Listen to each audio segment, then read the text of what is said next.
మళ్ళీ నా daily routine ఇగో vlog చూడండి, నా మధ్యాహ్నం మీల్స్ నేనేం తిన్నాను. అబ్బాయికి కొన్ని విషయాలు కూడా చెప్పాడంట, సోషల్ మీడియాలో పెట్టకూడదు కొన్ని విషయాలు అంటే వాస్తవం. ఇప్పుడు మన ఇంట్లో జరిగే విషయాల్ని సోషల్ మీడియాలో పెట్టాల్సిన అవసరం ఏముంది? పెళ్ళి కానప్పుడు వేరు, పెళ్ళి అయిన తర్వాత మీ ఇద్దరు కలిసి ప్రేమ వేరు, పెళ్లి చేసుకున్న తర్వాత ఒక బాధ్యత ఉండాలి. మీరు ఆ బాధ్యత అనేది ఇద్దరి మధ్యలో జరిగిన విషయం మూడో మనిషి దూరకూడదని మీకు గత 100 సార్లు చెప్పారు. మీరు మూడో మనిషి కాదు, 300 మంది 30,000 మంది చూస్తారు మీది. మీ కాపురం ఎట్లా ముందుకెళ్తా చెప్పండి? ఏదైనా ఉంటే సమస్యను మీరు పరిష్కరించుకోవాలి.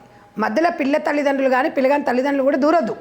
ఇంకొకటి, ప్రేమిస్తేనే ఇవి జరుగుతున్నాయి అంటే అలా ఏం లేదు. ఇంట్లో కలిసి చూసిన పెళ్ళిళ్ళు కూడా జరుగుతున్నాయి. కాకపోతే పెళ్ళికి, మనం ఇంట్లో చూసిన పెళ్ళికి ప్రేమకు 2 తేడా ఏంటంటే, సమస్య వచ్చినప్పుడు ఓ 10 మంది ఉంటారు. ఇదే ప్రేమించి పెళ్లి చేసుకున్నప్పుడు వీళ్ళిద్దరే ఉంటారు. ఆ క్షణికావేశంలో వీడి ప్రాణం పోతుందో తెలియదు, దాని ప్రాణం పోతుందో తెలియదు. ఈ రెండింటికి చెప్పే వాళ్ళు ఎవరు లేక చెడిపోతున్నారు ఇక్కడ. నేను అనేది ఏంటంటే, ప్రేమ తప్పు కాదు, కానీ ఒక వయసు, ఒక 23-24 సంవత్సరాల తర్వాత ప్రేమిస్తే అప్పుడు ఒక అవగాహన అనేది ఉంటుంది. కానీ అప్పటి వరకు ఎవడు ఆగడు. 16 ఏళ్ళకే ప్రేమ. 16 ఎందుకు? ఇప్పుడు మీరు చూస్తున్నారు కదా, 5-6 క్లాస్ పిల్లలకే బాయ్ ఫ్రెండ్స్. అవును, ఎంత ఘోరంగా అంటే, మనం చూస్తున్నాము, మనము స్టడీస్ చేస్తున్నాం కదా, మనకు అర్థమైపోతుంది. అంటే దీనికి ఒక అవేర్నెస్ అయితే కావాలి గౌతమి.